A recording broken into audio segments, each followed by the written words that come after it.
السلام علیکم ورحمۃ اللہ وبرکاتہ۔ ہمارے معاشرے میں شغار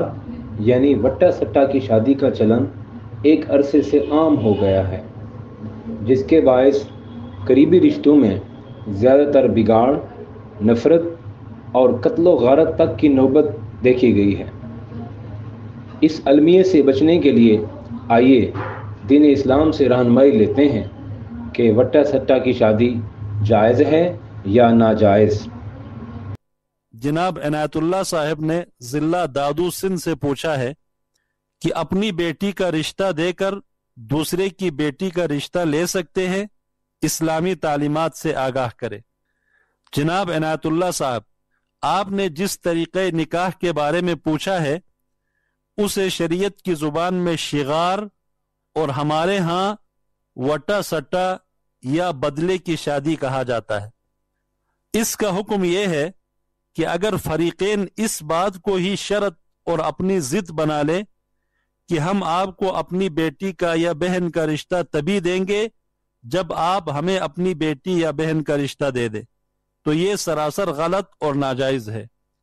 صحیحین میں رسول کریم صلی اللہ علیہ وسلم کی حدیث موجود ہے، نہا رسول اللہ صلی اللہ علیہ وسلم عن الشغار۔ رسول اللہ صلی اللہ علیہ وسلم نے وٹا سٹا یا بدلے کے نکاح سے منع فرمایا ہے۔ اگر دونوں طرف سے متبادل رشتہ دینے کی شرط رکھی جائے اور شرط پوری نہ ہونے کی صورت میں کوئی ایک کا بھی رشتہ طے نہ ہو تو ممنوع اور ناجائز ہے، چاہے درمیان میں حق مہر کا تقرر ہو یا نہ ہو، کیونکہ ایک تو یہ عقد نکاح میں ایک فضول شرط کا اضافہ ہے جس کی بنا پر دوسری پارٹی کو مجبور کیا جا رہا ہے، اور دوسری بات اس میں یہ قباحت ہے، خدا نخواستہ اگر ایک کے گھر میں کوئی اختلاف یا ناچاقی پیدا ہو جائے یا ان میں علیحدگی ہو جائے تو دوسری بچی کا گھر بھی متاثر ہو جاتا ہے اور اس کی زندگی بھی عذاب بن جاتی ہے۔ ہاں، اگر ایک کا رشتہ لینے کے لیے دوسری طرف سے رشتہ دینے کی کوئی شرط نہ رکھی جائے بلکہ اتفاقی طور پر ایسے حالات برابر ہو جائیں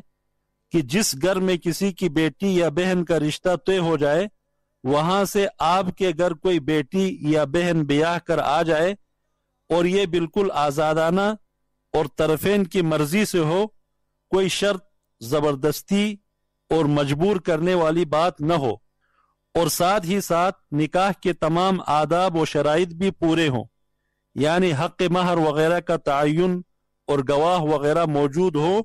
تو پھر اس میں کوئی حرج نہیں ہے۔ البتہ پھر بھی بہتر یہی ہے کہ کسی بھی ایسی کیفیت یا صورت سے اجتناب کیا جائے جس سے بعد میں ایک رشتے کی وجہ سے دوسرے رشتے پر بھی زد آ جائے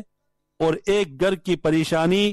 دوسرے گھر کو بھی اجاڑنے یا دوسرے گھر میں بھی پریشانی پیدا کرنے کا سبب اور ذریعہ بنے۔ واللہ تعالی اعلم۔